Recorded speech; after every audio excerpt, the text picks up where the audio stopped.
My guests today are writer-director Nick Russell and writer-producer Nick Musgrove and their short film, Favorites. It tells the story of two parents who were faced with an impossible decision when their family camping trip turns dire.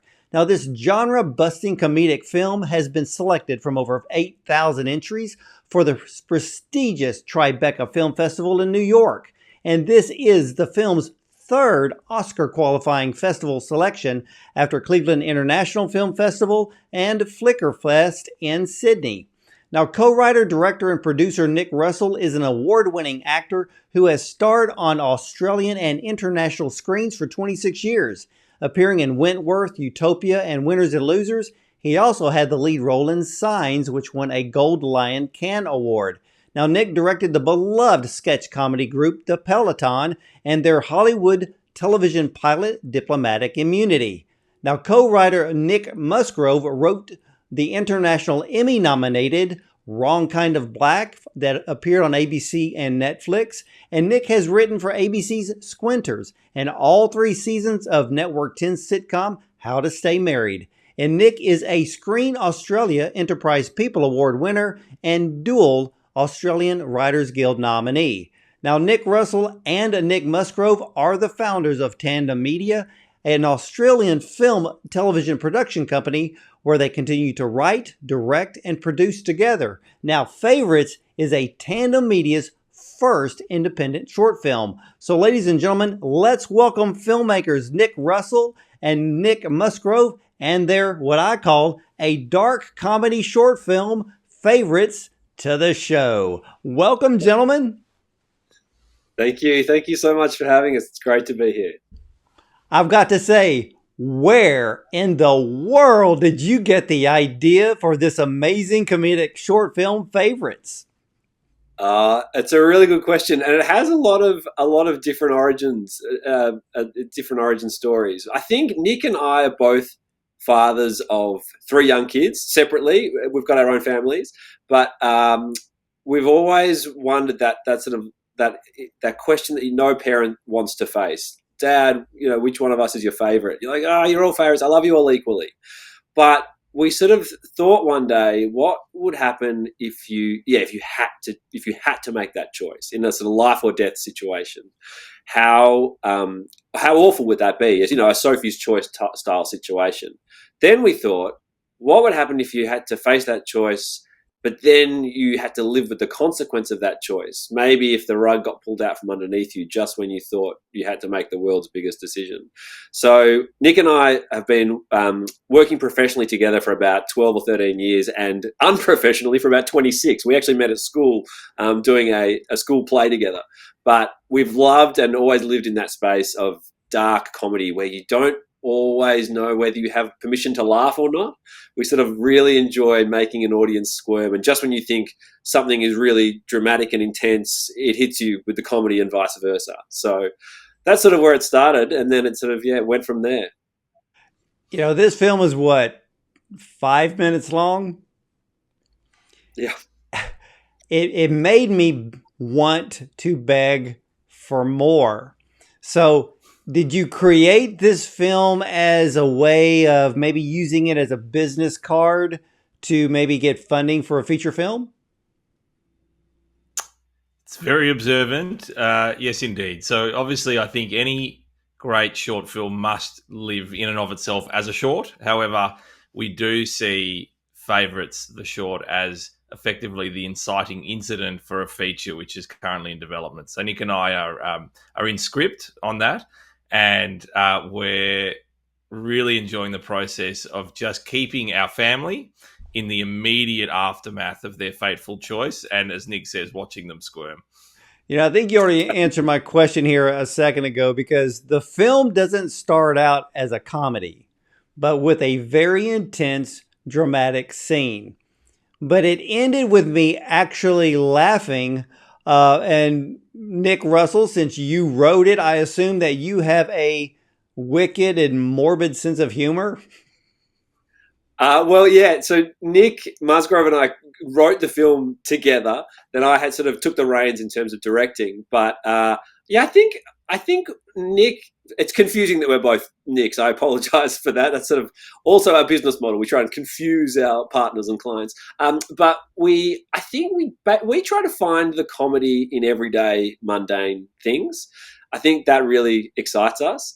But also in terms of the style of comedy that we're drawn towards, I think we're realizing that we really like it when you don't release the pressure valve of the laugh. If you can keep some tension and not have the performers or actors, giving a metaphorical wink to the audience, like, we know this is a comedy, how fun is this? If we can keep it reasonably dramatic and build that tension, that when you do release it at that moment and sort of reveal it's a funny situation or there's a comedy, we feel like that's a much more rewarding payoff, rather than there's a time and a place for sort of bigger comedy. And to your previous question of being a 5-minute film, I think it goes to the fact that Nick and I cut our teeth in sketch comedy and TV commercials. So we were pretty sort of match fit when it came to telling a story like in a short amount of time. And so we went through like 10 or 11 drafts of this 5-minute script, just to get every beat, every comma, every word earning its place. And that just meant having a really lean version of it. So I think those two things sort of go hand in hand in a way. This is one of the first films that I made it a point not to read the log line. Oh, good. Now, I read the little blip and I'm like, okay, there's a dire situation here with the parents. So I'm going in thinking it's full-blown drama. The first time I watched it, I'm like, wow, to make a choice like that, that's just horrible for any parent. Then we get, and I'm not going to give it away, but I get to the end, and I'm sitting there and I'm looking, I'm like, and I started laughing, and then I went, wait a minute. So I went back to watch it again. Then that's when I started noticing these tiny little elements. They're not actually clues, but it really came from the casting. Because the father, that's if you pay attention to the father and you watch his movement and expression of his eyes, then I was like, oh, this is a dark comedy. So I was extremely happy that I didn't go in knowing right off the bat, so that I got the surprise. But because it's only 5 minutes long, I was watching it 2 or 3 times because I'm like, oh my gosh. And I mean, inside I'm begging for the feature because there's so many backstories that have to be told from the parents' point of view, the kids, and it just goes on and on. But let's talk about the casting. How was the casting process for this? It's been a wonderful journey working with our incredible cast. We're very lucky as filmmakers to have worked with all 4 members of the cast, and all 4 of them in their own right are Australian film legends. Nick has co-starred with Stephen Curry on a sitcom called Mr. Black, which was very successful here. And strangely, at the very same time, I was actually writing a show with him. So it felt like the universe was conspiring in the very best way when we all started to work together. And when we wrote the script, we decided that was the moment in our careers where we wanted to call on all the best of the best people we'd ever worked with, and that incredible cast came together. For me, effectively a little bit on the sidelines on set, watching Nick direct that team was just such a privilege, because Nick's an incredible communicator and an incredible director. Also, just watching the way this cast responds to direction, they were so intuitive and so professional. It allowed us to actually shoot the whole thing in one day, and that really does come down to the talent of our cast and of Nick directorially. You shot this in one day? Yeah, I know.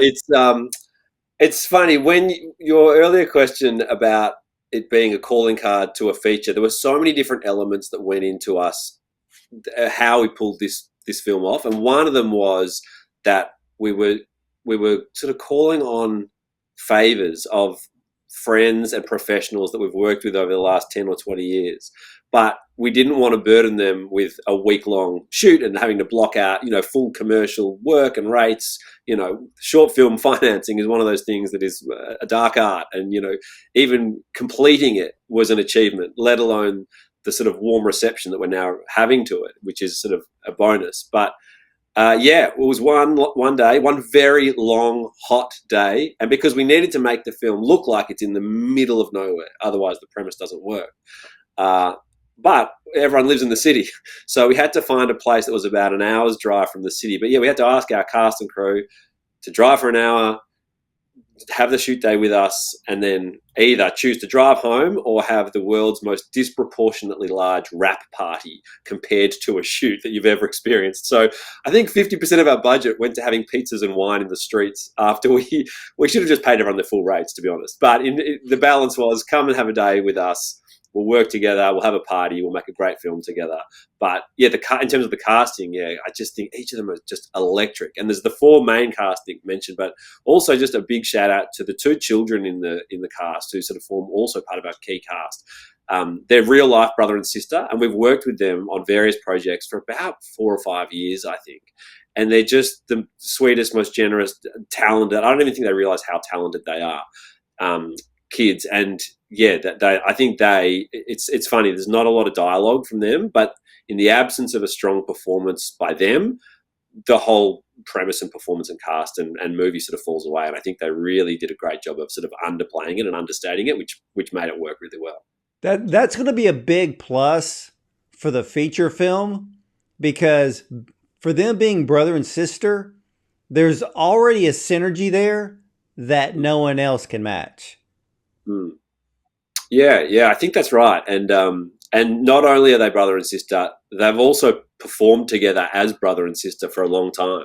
They had a YouTube channel together. We've directed them and performed alongside them before. But I think that'll sort of all pull towards a great feature film, which hopefully once we've got the script written, we can get made. Well, I want to be very careful in breaking this film down because I do not want to spoil it for anybody who hasn't seen it yet, because this is worth 5 minutes of your time. And ladies and gentlemen, if you ever have the opportunity to see Favorites, you're going to be like me. You're going to sit there and you're going to replay it, because it gets funnier the more you really watch it. But the first time that I watched it, there was something that hit me that, of course, I knew it was a short film, but I was really surprised. And of course, this is what the whole film is about. When the parents bring the brother and sister in because they seem to have been bitten by something on a camping trip, and death is staring at their door now. But when the doctor tells the parents, there's only enough anti-venom for one, basically saying you're going to have to choose, I was literally stunned when the father just blurted it out.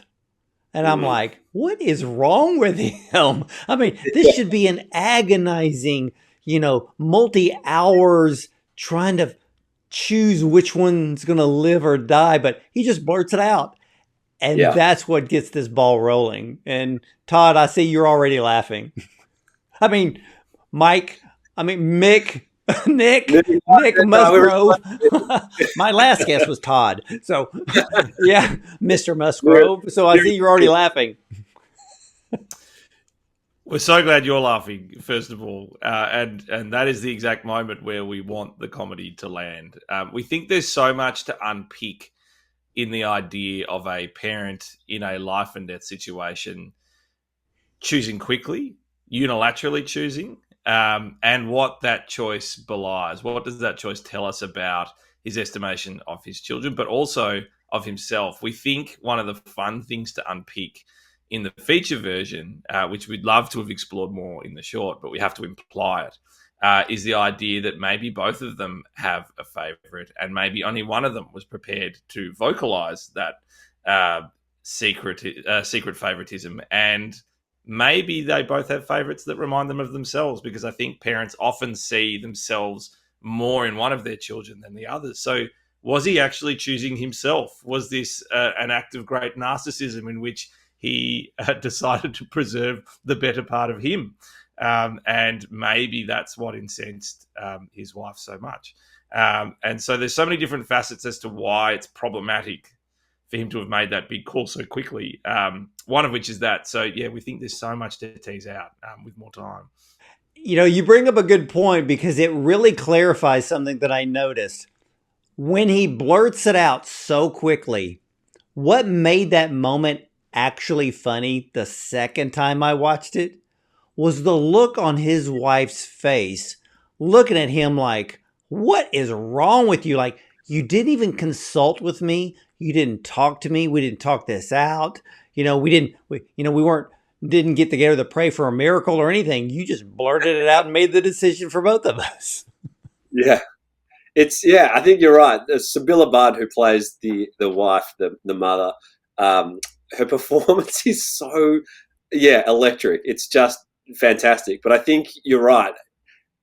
One of the sort of themes that we like exploring in this and some of our other projects is what any of us would do in an emergency situation. You sort of like to think you would hold yourself in a certain way or make good decisions, but who knows how you're going to react. And our father's reaction in this situation is one that maybe it's not even conscious. Maybe it's subconscious. Yeah, maybe he does have a favorite. Maybe he doesn't. Maybe he thought he was just trying to be the man of the, take charge and look after his family because they've got to make this choice. But yeah, we love the idea that maybe not even he knows why he made that choice, if at all. But as you say, yeah, it's one thing to make the choice at all.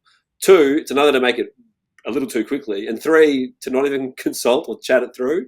Yeah, there's a few elements that it's going to make for an awkward car ride home. That's for sure. Yeah, and with this film for 5 minutes, it looked like a miniature 3-act play. You have the blurting out. Then the scene changes when the nurse finds the second bottle of antivenom. And that's when the father's like, I'm an idiot. Yeah.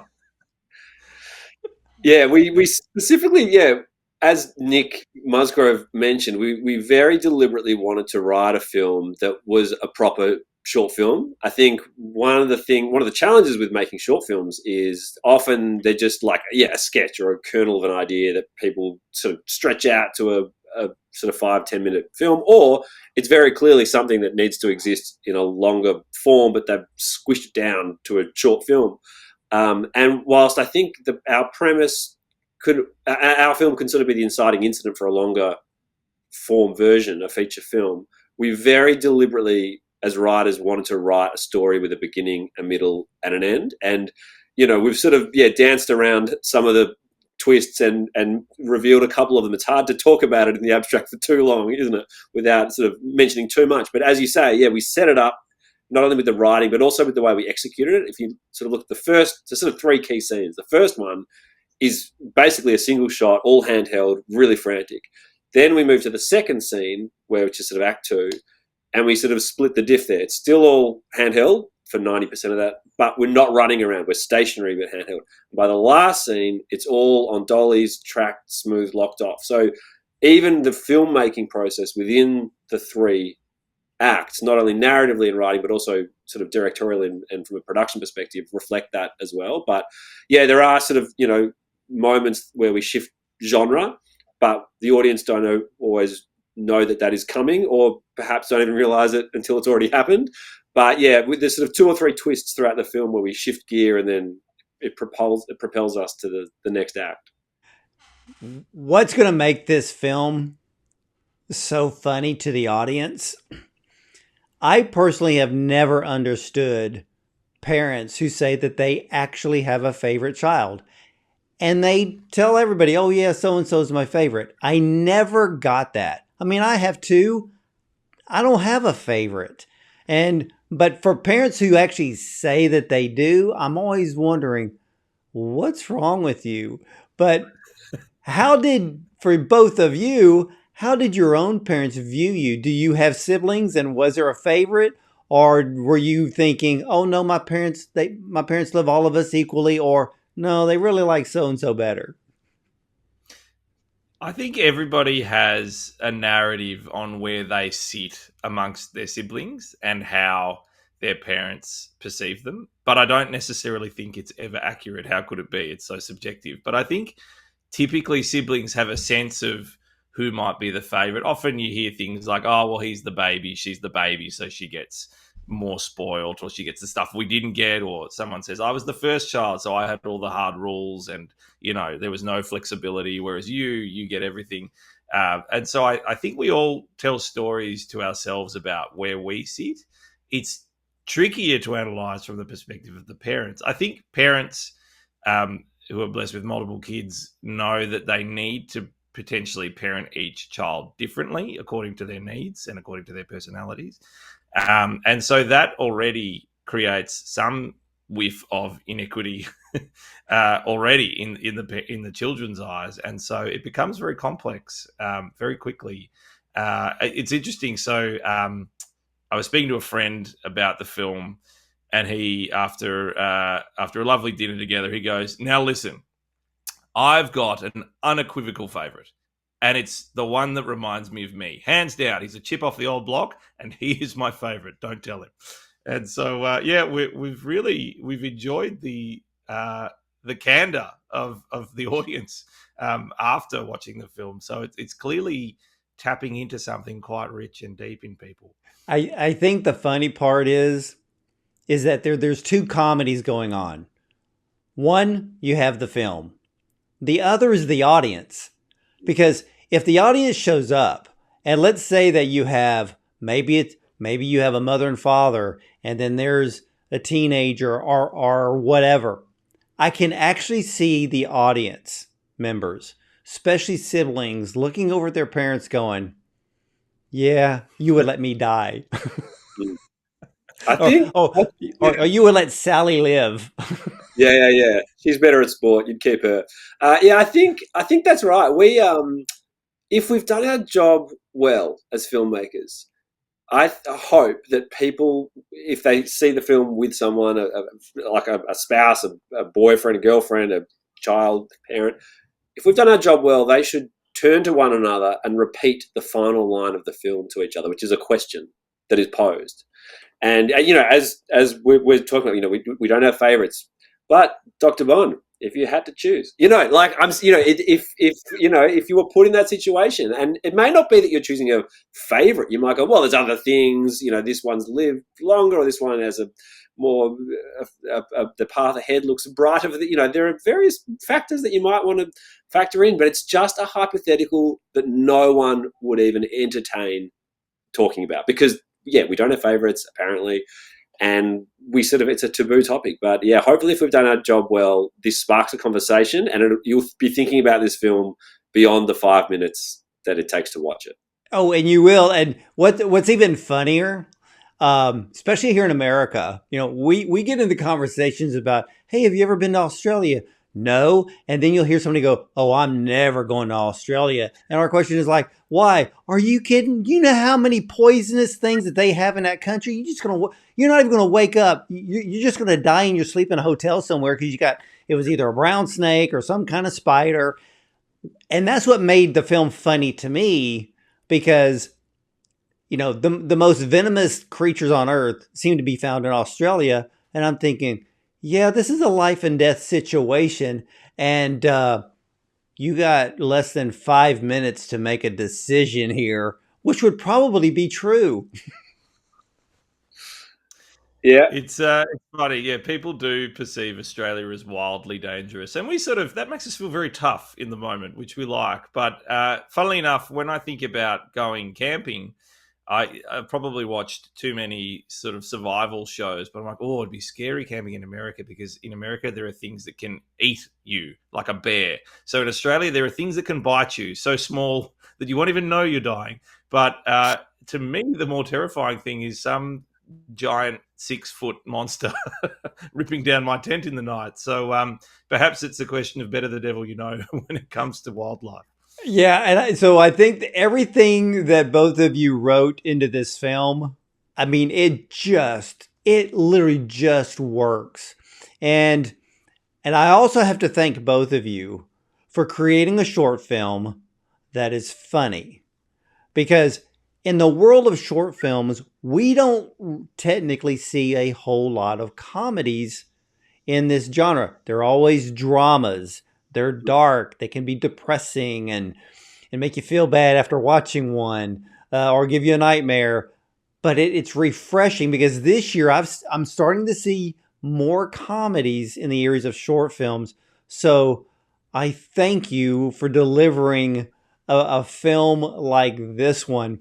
But I don't want to give the film away. But I have to say this.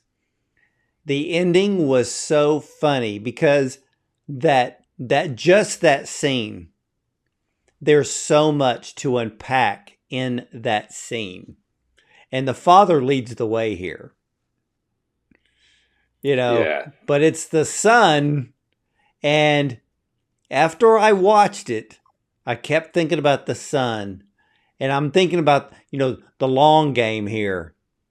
If this was a real, true scenario, what is that relationship between those two going to be from this point on? And I mean, that's a film. Well, I'm glad you think so. We think so, and hopefully some big production companies and film financiers agree. But I think you're right. I think a lot of like a Sophie's Choice style situation focuses on everything up to the choice and the agonizing, excruciating journey that would be. But there's another journey, chapter 2. What happens thereafter? And that's the world that we're interested in playing in the long form. And we sort of allude to in that final scene. We sort of show what the world could be. So yeah, we're excited to explore that. Yeah, I mean, I don't envy either one of you having to break that down and to write a full feature because there is so much there to explore. But at the same time, you have deep emotions there, but you are literally creating a palette for pure comedy.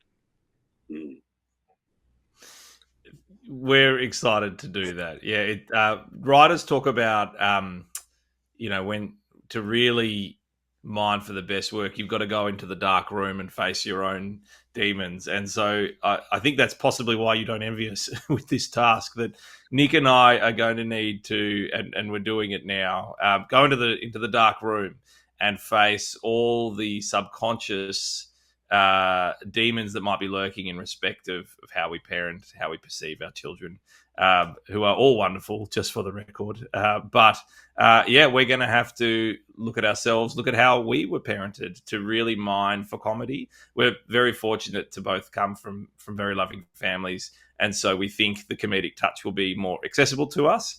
But I think there's a rule with writing which says, drama is choice. And so that's been really pivotal for us in what we've done. But I think I've realized comedy is what happens after the choice. And so that's what we look forward to sitting in. Well, one of the elements of this film that truly make it magical, and I love films, and I love films that are accepted to film festivals because then you have a smaller audience. But the whole point is to get the audience to engage, to get the judges to engage.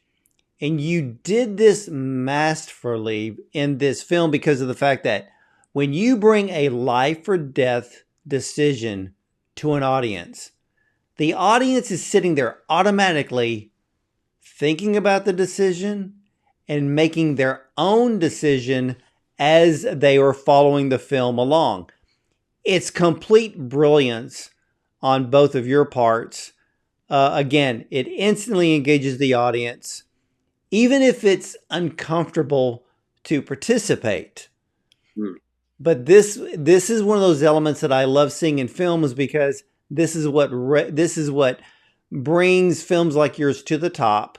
It's the ones that people will remember. It's the ones that judges will remember because they're automatically, emotionally and mentally already reacting to it and quietly making that decision. So even once the film is over, they're still thinking about it. And that makes the film a winner. That's really kind of you to say so. And we're very humbled and honoured to sort of receive that feedback and the audience and judges' feedback that we have been receiving so far. But I think you're right. I actually don't think it matters what type of art you engage in or you make, whether it's film or another form or what genre even. You have to engage an audience, whether you're a singer or a rapper or you're making a horror film. If you don't engage your audience, then what have you sort of done? Like, it doesn't matter how you do it, but in our case, as you say, presenting that life or death situation in a really realistic, dramatic way should hopefully put people on the edge of their seats and engaged with it immediately. In fact, my sister, when she watched the film, she cried in it. So, I was like, it's ultimately a comedy, but it is so dark, people might cry in it. But yeah, I'm glad. It's really lovely to hear that it was so engaging from an audience perspective. And we've been really flattered and humbled and feel really privileged and really proud that we've made a film that can both make people so engaged, feel so much, be so invested, give them a giggle throughout, but also leave them with a great dinner party conversation to then go out and discuss with their friends and hopefully leave a lasting impression with them for a long time. I actually felt embarrassed for the father because towards the end, I'm like, oh man, I'd hate to be in his shoes because it's almost like it doesn't matter what you do. I mean, you could part the Red Sea and walk on water and it would still not be enough. He's got a big hole to dig out of there, and he's digging down before he's digging up. That's for sure. Well, you have had this film so far selected to 10 top film festivals. Have you become Oscar qualified yet? Not as yet. So I think right now we're in 2 Oscar qualifying festivals where we're eager to learn the results. So obviously we're going to Tribeca. We're jumping on a plane in 24 hours. But before that, we're at the 40th edition of the St Kilda Film Festival, which is a very famous local festival here in Melbourne. So they're both Oscar qualifying. And then, Rusty, we've got another one we can announce. Yes, straight after Tribeca, the following week, we've just found out we're also going to be in the Palm Springs Short Fest in California. So we've spoken to our families and our wives and got permission to stay another week in America. So we're very excited that, amongst all them, there are some Oscar qualifying opportunities, which would be a great thrill if we're considered worthy. But equally, just being part of those festivals is a huge achievement and something we're really proud of. And just having an audience watch the film is really cool because so much of your work that you do in this industry, people don't see. You sit down and spend 12 months making something like this, and then often you put it on TV or you put it online. You don't get that audience feedback, but sitting physically in a theatre with 200 people who have never seen this film and hearing their response is utter joy and is a big part of what motivates us and something that we don't experience with a lot of our other work, but just having it in a theatre and sitting in a room with people and hearing their reaction, hearing their gasps, hearing their giggles. It's really special. So, fingers crossed the future is bright, but whatever it contains for us, I think we'll be really grateful and excited. Yeah, this is definitely an award-winning film. And tell me about the company that you two have formed together to produce films. Yeah, Tandem Media. Oh, sorry, Muzzy, you go. Sorry, you go. Our company has 2 heads of business, so that it just showed itself right there in that moment. Right. But sorry, Nick. So Nick and I, as he mentioned, we met at school, performed together. I would write, he would make the writing look a lot better than it actually was on stage. Then at university, we performed in the comedy reviews together and went on to form a sketch comedy group thereafter called the Peloton, which you mentioned. And from the Peloton, that's when we really started to receive our first industry opportunities, particularly when we went to LA, found our wonderful representation over there, and also shot a Hollywood pilot. And it was around then that we realized it was time to actually formalize a production company, both behind the Peloton, but also behind what we do more generally, which is when we founded Tandem Media. So the motivation behind doing that is for us to create our own work that we can either direct, write for, occasionally perform in, as Nick's obviously a wonderful performer as well, but to create opportunities to make our own stories and our own projects. So that's what we've been doing now since, I think it was 2014 that we founded Tandem. So yeah, going on 10 years. So this is the first short film for you. Yeah, as Nick mentioned, we didn't have a traditional sort of pathway into this industry. We didn't sort of go to film school and make short films when we were 18, 19 years old. And it's an itch we've always wanted to scratch, but we've been lucky that we've sort of been working at the sort of top end of the industry from the outset. But which meant when it was time to make a short film, we decided we'd like to do it. All our peers were these incredible production designers and cinematographers, and we're like, hey, do you guys want to go back a short film? And they're like, yeah, I haven't done that for 20 years. That'd be great. So we sort of we dragged them back. But I think, yeah, it was a really fun experience, and we were able to sort of put into practice all the skills we didn't even realize we had been acquiring and suddenly had after 20 years of doing this. So our education was very much on set. But yeah, luckily our storytelling ability hopefully shows itself in this short film. Well, for both of you, you've been parts of, big budget productions. Doing this short film, was it kind of like, oh, so this is what it's like being at the bottom?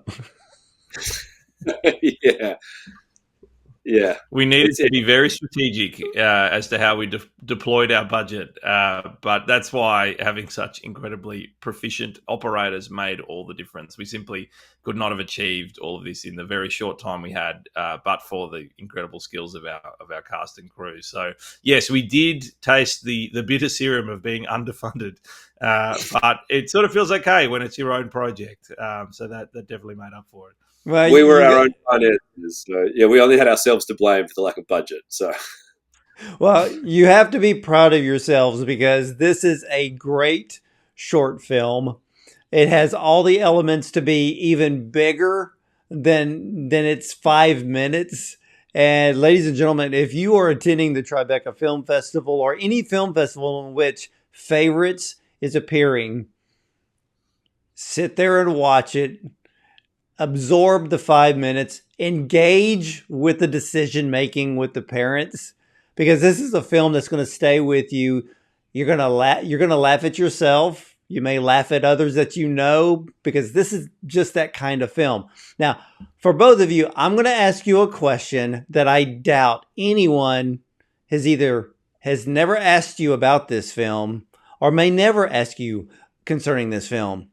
Please tell me, who owns the most awesome white station wagon at the end of this film? I love that car. It looked like a Rover, but what is it? Yeah, that's really interesting. I don't actually know the model, but when we spoke to our production designer, we had a very similar one in mind. We were like, I want one of those like early 90s brown station wagon Volvos with lots of windows. And he was like, I think I know something even better than that, and came back with the one that ended up being in the film. And the most lovely man who owned the car came and just wanted to be part of the set and was like, can I do the clapper? So he was our clapper loader for the day as well, the guy that brought the car. But yeah, it was funny. Just this week, about 48 hours ago, I had to get a whole new set of tires for our car. And the guy was like, oh, you've got the Bridgestone, we've got these ones, you can choose it. And I'm not a mechanic-y sort of hands-on type of guy. But he mentioned the type of tire that was on that car. And the reason I know that is because the opening shot of the film has a huge close-up of the brand of that tire. I was like, yeah, that one. That's the tire I've heard of that one. But yeah, it's a great car, and it steals the show. Yeah, it's what come because I'm a car buff, and because both of you mentioned that you were from Melbourne, so I watch Formula One all the time. And when I saw the station wagon, especially when, like you said, you have the camera, it's on a track, you're doing that slow pan shot moving in, and I'm looking at the car. I'm literally staring at the car like, I want that one. I want that one. Because the red, white, and blue stripes made it the style of the wheels, the tires. And I'm like, oh, why does Australia get all the good stuff? Well, I'll go back to the guy. I'll ask him what it was. I'll let you know. I'll send you an email after this, and we'll connect you guys. Yeah, that would be fantastic. And hey, ladies and gentlemen, if you are attending the numerous film festivals this year, especially Tribeca, you have got to see Favorites. The more I think about this film after seeing it, the funnier it gets. Literally, it made me sit there after watching it, and I got to thinking about it more and more, and I started smiling. I started laughing to myself. That made me want to go back to watch it again, because at first, to me, it was a drama. But you soon find out that there is some really funny things that come out of the darkness, I should say. And dark comedies like this one, man, they just make you beg for more. And Nick, thank you so much for sharing your film with us today. Thank you so much, Dr. Bond. It's been wonderful talking to you and your audience. You're very, very welcome. And oh no, go ahead, Nick. Oh, it's been a huge pleasure. Thank you so much for having us on. It's been absolutely wonderful fun. Well, I'm so glad of that. And hey, much success to you at Tribeca Film Festival, as well as Palm Springs Short Fest. Now, are y'all going to be at Holly Shorts? I think we're possibly part of the online screen. Not sure. We'll double check. We'll double check that and confirm. Well, yeah, you're hitting all the big ones and all the great ones with this film. So I'm expecting more awards on your mantle with this one. I know that you've already won Best of Comedy at one of them. So I'm sure many more are heading your way. Ladies and gentlemen, again, they have given us 5 minutes of glory with this film. And just like me, you will be begging for more. So check out the film Favorites when you can. And again, ladies and gentlemen, hey, you can catch all of the replays of our interviews with top film directors, producers, and screenwriters, as well as actors and more on our YouTube channel, as well as on our website, Bond on Cinema. We don't just do video. You can also go to the site and read the incredible articles about film and the films that we talk about and interview about. But we're also available on a dozen audio platforms such as iTunes and Spotify. So please subscribe to any of your favorites there. Just look up Bond on Cinema. So thank you for watching and listening. And as for me, hey, I'm either going to see you at the movies or from the red carpet.